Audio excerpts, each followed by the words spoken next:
கிருபை பெரியது உம் இரக்கம்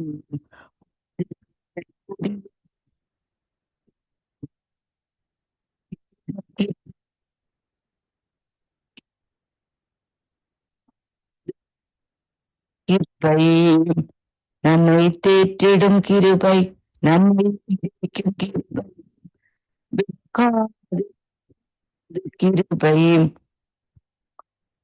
மிக கொடிய வேதனையில் இடுக்கண்கள் மத்தியில் விழுந்து விட்டு கொள்ளை நோய் விலகணும் ஜனங்கள் வாழும் உண்மை இரக்கம்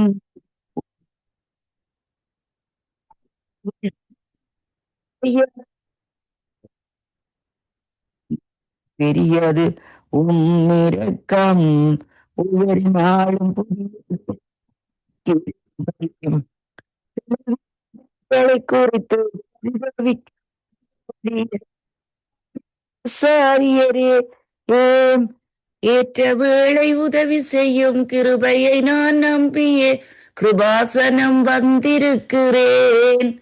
ஏற்ற வேளை உதவி செய்யும் கிருபையை நான் நம்பியே கிருபாசனம் வந்திருக்கிறேன்.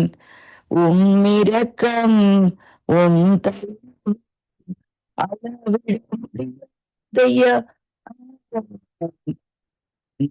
பெரியது இரக்கம்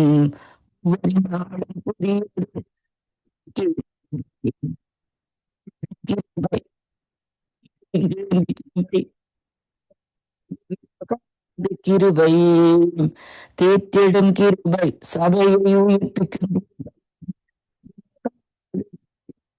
கிருபை நம்மை தேற்றிடும் கிருபை நம்மை உயிர்ப்பிக்கும் கிருபை. அன்புக்குரிய தேவனுடைய பிள்ளைகளே,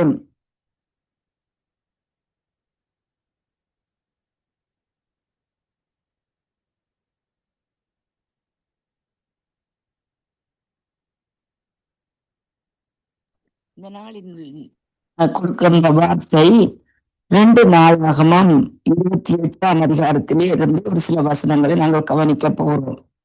ஆகாஷ் ராஜாவாகிற போது 20 வயதாயிருந்து 16 வருஷம் எருசலேமில் அரசாண்டார். ஆனாலும் அவன் தன் தகப்பனாகிய தாவீதை போல் கர்த்தரின் பார்வைக்கு செம்மையானதை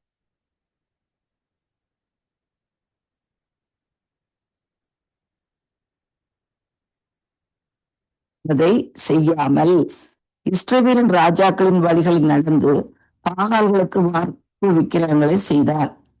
ஹல்லேலூயா.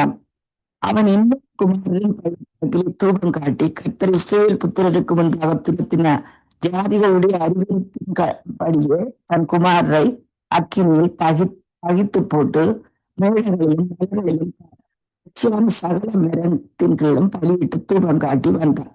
ஹல்லேலூயா. பாருங்கள், இந்த ஆகாஷ் என்கிற ஒரு ராஜாவை குறித்து சொல்லப்படுகின்ற காரியம். பாருங்கள், இஸ்ரவேல் தேசத்திலே அவனுக்கு மிகவும்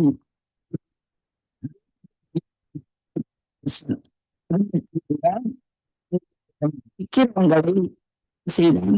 விக்கிரங்கள் வார்ப்பு விக்கிரங்கள் செய்தான் சொல்லப்படுகிறது. அதாவது விக்கிரக ஆராதனை என்பது காரியம். அப்படினால் அங்கே பாருங்கள், தன் தன் தகப்பனுடைய வழிகளில் தாவீதுடைய வழிகளில் நடக்காதபடி அவன் இந்த இஸ்ரவேலின் ராஜாக்களுடைய வழியில், அதாவது மற்றவர்கள் கூறுகின்ற வழிகளில் அவன் நடந்து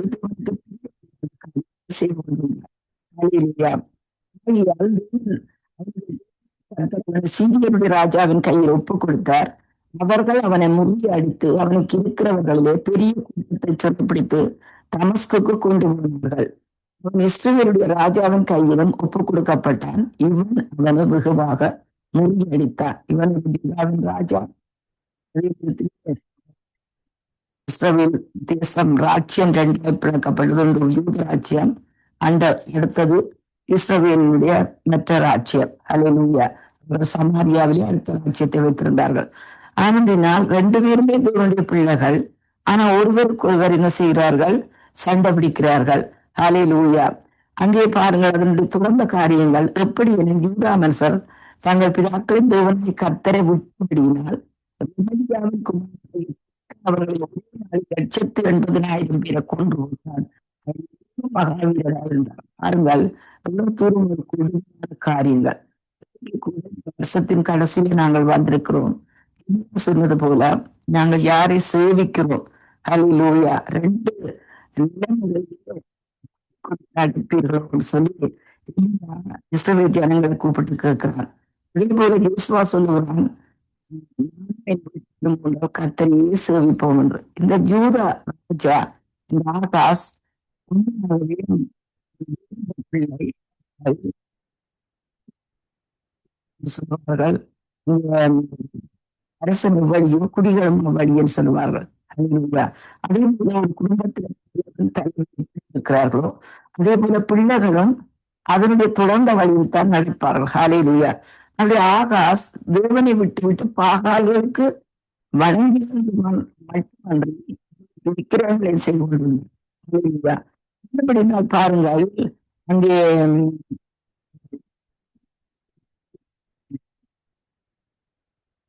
இஸ்ரவேலுடைய ராஜாவின் கையிலும் கொடுக்கப்பட்டேன். இவன் முறியடித்தார்.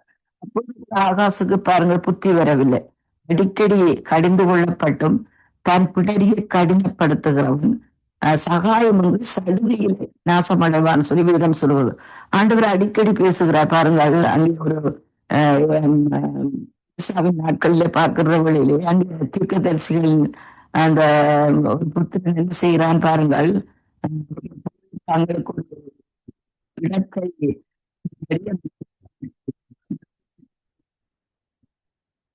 செய்யறது தவறுகளாக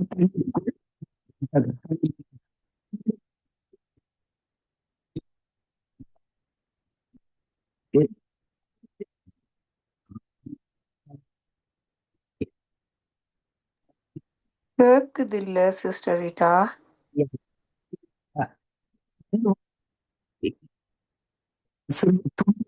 வைத்து பொருத்தி அதுக்கு பிற்பாடு விறக வெட்டுவார்கள். ஆனால் அது ஏற்கனவே அது தளர்ந்து போய்த்தான் இருந்தது.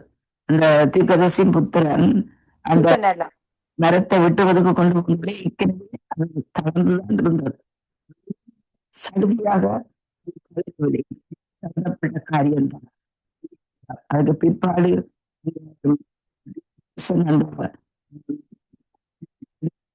காண்பிக்கிறவர் ஆனால் பாருங்கள் அன்புக்குரிய தேவனுடைய பிள்ளைகளே, நாங்கள் ஒவ்வொரு கணமும் ஒவ்வொரு நேரமும் சோதித்து பார்த்து கொள்ள வேண்டியவர்களாக இருக்கிறோம்.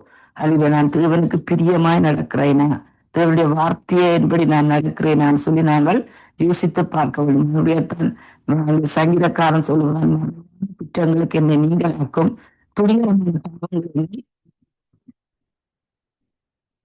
ராஜாவனை முறியடித்தான். அடுத்த காரியம் 80,000 பேரை கொன்று விட்டார். இருந்தார்கள். அன்புக்குரிய தேவனுடைய பிள்ளைகளும் நாட்களிலே நாங்கள் அதிகமாக ஜெபிக்க வேண்டியவர்களாக இருக்கிறோம். அல்லது உங்கள் குடும்பங்களுக்காக, பிள்ளைகளுக்காக, வாலிப பிள்ளைகளுக்காக, தேசங்களுக்காக, சமூக பிள்ளைகளுக்காக நாங்கள் ஜெபிக்க வேண்டியவர்கள் இருக்கிறோம். பாருங்கள் நம்முடைய இலங்கை தேசத்தில் வாலிபர்கள்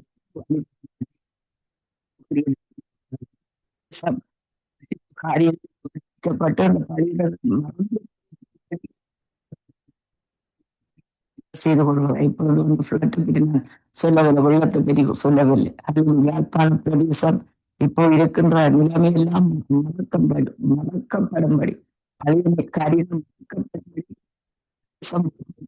மறக்கப்பட்டுள்ளது. ஆனால் அந்த யுத்தத்திலே பாதிக்கப்பட்டவர்களுடைய குடும்பங்கள் கண்டுவிட்டுக் கொண்டிருக்கிற தேவனுடைய பிள்ளைகள் அடிக்கடி சொல்லுவார்கள், பஞ்சம் போய்விடும், பஞ்சத்தில் ஏற்பட்ட வாழ்வு மாறாது என்று, வீடு மாறாது அன்புக்குரிய தேவனுடைய பிள்ளைகள். நம்முடைய பாருங்கள் இந்த காரியம் சரியான சிந்தியும் ராஜாவின் குமாரனாகிய மாசேயாவையும் தலைவனாகிய அஸ்திரிக்காமையும் ராஜாவுக்கு 2 எல்கானாவையும் கொன்று ஹல்லேலூயா. இஸ்ரவேல் புத்திரருக்கு தங்கள் சகோதரர்கள் 2,00,000 பேராகிய ஸ்திரீகளையும் குமாரரையும் குமாரத்திகளையும் சிறைப்பிடித்து அவருடைய அநேக திரவியங்களையும் கொண்டுவிட்டு கொள்ளப்பொருளை சமாரியாவுக்கு கொண்டு போனார்கள். அல்லேலூயா. யார் யாரை கொள்ளையிட்டார்கள்? ஒரு சகோதர குடும்பங்கள் இன்னொரு சகோதர குடும்பங்களை கொள்ளையிட்டார்கள். அதாவது யாக்கோவுக்கு 12 பிள்ளைகள் பிறந்தார்கள். அல்லேலூயா. அந்த 12 பிள்ளைகளுடைய வழி வந்த தாராசும் அந்த இஸ்ரவேல் ராஜாக்களுடைய வழிகளும், ஆகாசுடைய வழிகளில் வந்தவர்கள், இஸ்ரவேல் ராஜாக்களுடைய வழிகளில் வந்தவர்கள். ஆனால் அங்கே போரிட்டு அங்கே இஸ்ரவேல் புத்திரர் என்ன செய்கிறார்கள்?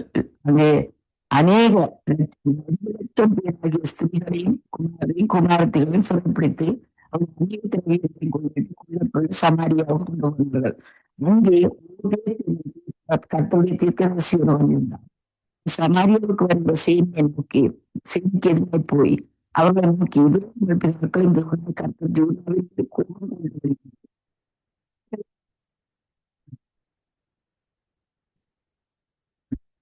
சங்காரம் பண்ணுகிறார். அல்லேலூயா. இந்த வார்த்தையை யோசித்து பாருங்கள். ஒரு மனுஷன் செய்த பாவத்தின் நிமித்தம் அந்த குடிகள் சோரம் போல அன்புக்குரிய தேவனுடைய பிள்ளைகள் தேவனுக்கு பிரியமில்லாத விக்கிரங்களை கொண்டு வந்தார்கள். விக்கிரங்களை வார்ப்பிக்க விக்கிரங்களையும் செய்திருந்தார்கள். அல்லேலூயா. அப்பொழுது சாட்சியாக பயன்படுத்தி சத்ருவான இஸ்ரவேல் ராஜாவை கொண்டு 2,00,000 பேர்களை அங்கே சிறைப்பிடித்து இஸ்ரவேலுக்கு சமாரியாவுக்கு கொண்டு போனார். அப்பொழுது ராஜாவினுடைய அந்த தீர்க்கதரிசி, கர்த்தருடைய தீர்க்கதரிசி ஒருவன் வந்து சொல்லுகிறார் எப்படின்னு சொல்லினால், இந்த இவர்கள் செய்த பாவத்தின் நிமித்தம் தான் யூதாவின் கோபம் கொள்ளும்படியா அவங்க கையில் ஒப்பு கொடுத்தார். சங்காரம் பாருங்க, உக்கிரம் என்பது பாருங்கள்.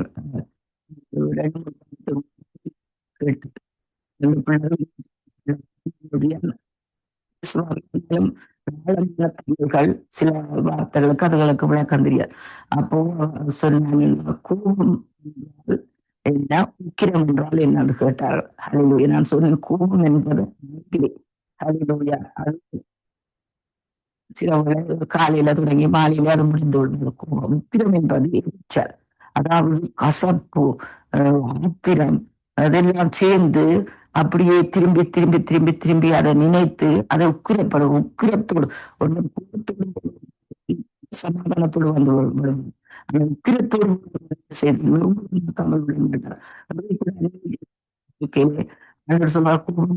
பாவம் செய்யாதிருங்கள்.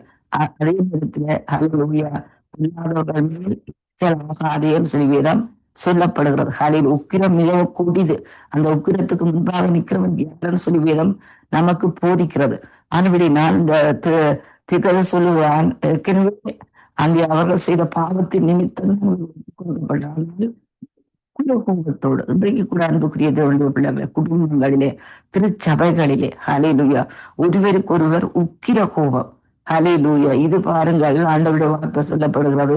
ஒருவன் கன்னத்தில் வலது கன்னத்தை உங்களுக்கு காட்டு என்று சொல்லுகிறார். ஒருவன்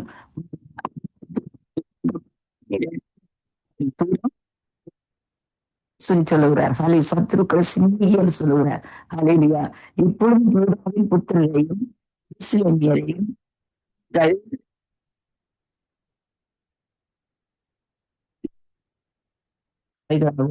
கீழ்ப்படுத்த வேண்டும் என்று நினைக்கிறீர்களே, ஆனாலும் உங்கள் தேவனை கர்த்தருக்கு குற்றங்கள் உங்களிடத்தில் இல்லையோ.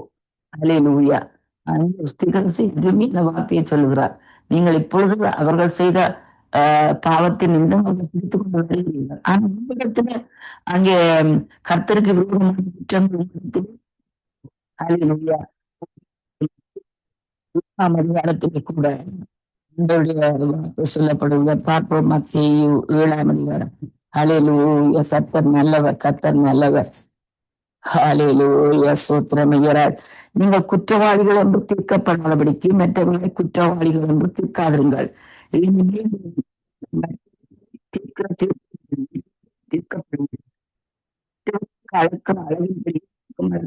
அன்புக்குரிய தேவனுடைய பிள்ளைகளை மற்ற மார்க்கத்தால் சொல்லுவார்கள் அது கர்மம் என்று. அது கர்மம் அல்ல. என்னுடைய தகப்பனாருடைய சகோதரி சொல்லுவார்கள் அடிக்கடி, வினை விதைக்கிறவன் வினை அறுப்பான், திணை விதைக்கிறவன் திணை அறுப்பான்னு சொல்லுவாங்க. திணைன்றது திணை அரிசி. ஹalleluya. ஆனபடி நான் இங்கே வேதம் நமக்கு என்ன சொல்கிறது, நீங்கள் தீர்க்கப்படாதிருங்கள், நீங்கள் அழைக்கப்படும், இது திரும்பி வரும். ஹalleluya. இதை நாங்கள் செய்தாலும் அன்புக்குரிய தேவனுடைய பிள்ளைகளை, நன்மை செய்தாலும் நன்மை திரும்பி வரும், தீமை செய்தாலும் தீமை திரும்பி வரும். அதனுடைய அதனுடைய விளைவை நாங்கள் சந்திக்கத்தான் வேணும். ஆனபடியால் நீ உன் கண்ணில் இருக்கிற உத்தரத்தை உணராமல் உன் சகோதரன் கண்ணில் இருக்கிற துரும்பை பார்க்கிறது என்ன? இதோ உன் கண்ணில் உக்கிரம் இருக்க உத்தரம் இருக்க சகோதரனுக்கு நான் உன் கண்ணில் இருக்கிற துரும்பை எடுத்து போடட்டும் என்று சொல்வதற்கு அதில் கண்ணில் உத்திரம் உத்திரம் சொல்லி சொன்னால் பெரிய பெரிய துண்டு பலகை என்பதுல பலகை என்ற தட்டியா இருக்கும். பெரிய பெரிய தூணை யோசிச்சு பாருங்க. பெரிய தூண் போல இருக்கின்ற அந்த உத்தரம்னு சொல்லி சொன்னால் ஊர்ல அந்த வீடுகளுக்கு எங்களுடைய ஊர்ல தான் பார்க்கலாம், இங்கே எங்க பார்க்க முடியும். நம்முடைய வீடுகள்ல உத்தரம் போடுவார்கள். ஹல்லேலூயா. வீடை கட்டுகின்ற வேளையிலே பெரிய தூண் வைத்துவார்கள், அதான் உத்திரம். அப்ப அந்த உத்திரம் இருக்கையில் அது உன்னுடைய கண்ணிலே அதுதான் இருக்குது. நீ மற்றவனுடைய கண்ணிலே இருக்கிற திரும்ப பார்க்கிறது என்ன? சில பேர் பாருங்கள், தங்கள் வீட்டில் இருக்கிற பிரச்சனை, விசேஷமாக பிள்ளைகள், அது பிரச்சனை நடந்திருக்கும். ஆனா அதை மூடி மறைத்து பாருங்கள், மற்றவர்களுடைய பிரச்சனையை பெருசாய் தூக்கி கொள்வார்கள். ஹல்லேலூயா. மாயக்காரனே, முன்பு கண்ணில் இருக்கிற உத்தரத்தை எடுத்து போடு, பின்பு உன் சகோதரன் கண்ணில் இருக்கிற துரும்பி எடுத்து போட வகை. முதல் உன்னை நீ பார்த்துக்கொள், அடுத்த புறம் உன்னுடைய சகோதரர். சொல்லவில்லை, உன் சகோதரர். அன்புடைய இந்த ஜூதா ஜனங்கள் பாவம் செய்தார்கள் தான். ஆனா அதே நேரம் இஸ்ரவேல் ஜனங்கள் அவர்களை முறியடித்தார்கள். ஹல்லேலூயா. அதுதான் ஆண்டவர் சொல்லுகிறார், மாயக்காரனே, முன்பு உன் கண்ணில் இருக்கிற உத்திரத்தை எடுத்து போட்டு பின்பு உன் சகோதரன் கண்ணில் இருக்கிற துரும்பு எடுத்து போட்ட வகை. அதாவது முதல் உன்னை பார்த்துக்கொள், உன்னை திருத்திக்கொள். ஹல்லேலூயா. அதற்கு பிற்பாடு மற்றவனுடைய குற்றங்களை நீ இருக்கலாம். ஹல்லேலூயா. பாருங்கள், அடுத்தது அப்போ சொல்கிறார்கள், கர்த்தருக்கு விரும்புகிற குற்றங்கள் அதனால் நீங்கள் எனக்கு செவி கொடுத்து நீங்கள் சகோதரத்தில் சிறைப்பிடித்தவர்கள் எல்லாரையும் திரும்ப அனுப்பிவிடுங்கள். கர்த்தருடைய உக்கிரமான உங்கள் மேல் இருக்கிறது என்றார். இங்கேயும் உக்கிரம் சொல்லப்படுகிறது. அங்கே சொன்னார்கள், உக்கிரத்தோட சங்காரம் பண்ணினீர்கள். ஹல்லேலூயா. இந்த உக்கிரம் மனுஷர்களுடைய உக்கிரம். ஆனா ஆண்டவருடைய உக்கிரத்தை பற்றி சொல்லப்படுகிறது. பாருங்கள் எப்படி சொல்லப்படுகிறது. ஹல்லேலூயா. அங்கே கர்த்தருடைய உக்கிரமான கோபம் உங்கள் மேல் இருக்கிறது என்றார். ஹல்லேலூயா. பாருங்கள், ஒரு மனுஷனுடைய உக்கிரத்தை கூட, ஹல்லேலூயா, அந்த உக்கிரம் மற்றவர்களுக்கு செய்யப்படுகிற உக்கிரத்தை நாங்கள் பார்க்கலாம். இஸ்ரவேல் ஜனங்கள் பாருங்கள், கானான் தேசத்துக்கு போகின்ற வேளையிலே இந்த அமலேக்கியர் வந்து அந்த இஸ்ரவேல் ஜனங்களுக்கு தீமை செய்தார்கள். ஹல்லேலூயா. அப்போ ஆண்டவர் சொல்கிறார், அவர்கள் இஸ்ரவேல் ஜனங்களுக்கு செய்ததை நான் சொல்லி மானத்துக்கு அந்த பேரை இருக்காதவரை நான் சங்காரம் பண்ணுவேன்னு சொல்லித்தான் அங்க சவுலுக்கு அனுப்புகிறார். ஆனா சவுல் அதுக்கு கீழ்ப்படியாமல் இருந்தான். ஆனால் கீழ்ப்படியாமல் இருந்த சவுலுக்கு பாருங்க, அவனுடைய கடைசி நேரத்திலும் பாருங்கள், அவன் குற்றுயிரா கிடக்கிறான். இந்த போர்க்களத்திலே குற்றுயிரா கிடக்கின்ற வேளையிலே அங்கே ஒருவன் வருகிறான். அவன் யார் என்று தன்னை காண்பிக்கின்ற வழியிலே அவன் தான் சொல்லுகிறான், நான் அமலேக்கியன் என்று. ஹல்லேலூயா. அந்த அமலேக்கியன் மூலம் தான் அங்கே சவுல் கொல்லப்படுகிறான். ஆனப்படி நான் அன்புள்ள தேவனுடைய பிள்ளைகளே, இந்த நாட்களிலே நாங்களே சில தீர்மானங்கள் செய்து கொள்ள வேண்டும். ஹல்லேலூயா. தேவனுடைய பார்வையிலே எப்பொழுதும் நாங்கள் சரியான காரியங்கள் செய்ய வேண்டும். வேத வசனங்களை நாங்கள் படித்து பார்க்க வேண்டும். அதுக்கு பிற்பாடு பாருங்கள், அங்கே இருந்த ஜனங்கள் எல்லோரும் பாருங்கள், அந்த சிறைப்பிடித்து கொண்டு வந்த அவர்களுக்கு அங்கே துணி கொடுத்து அவர்களுக்கு சாப்பாடு கொடுத்து கொண்டு வந்து என்ன செய்கிறார்கள், அங்கே அவர்களை கழுதைகளின் மேலே ஏற்றி பேரீச்ச மரங்களின் பட்டணமாகிய எரிகோவிலே அவர்கள் சவுலத்தில் கொண்டு வந்து விட்டு சமாரியாவுக்கு திரும்பினார்கள். ஹல்லேலூயா. ஆனபடினால் இந்த நாட்களிலே கூட இந்த வருஷத்தின் கடைசியில இருக்கிறோம்.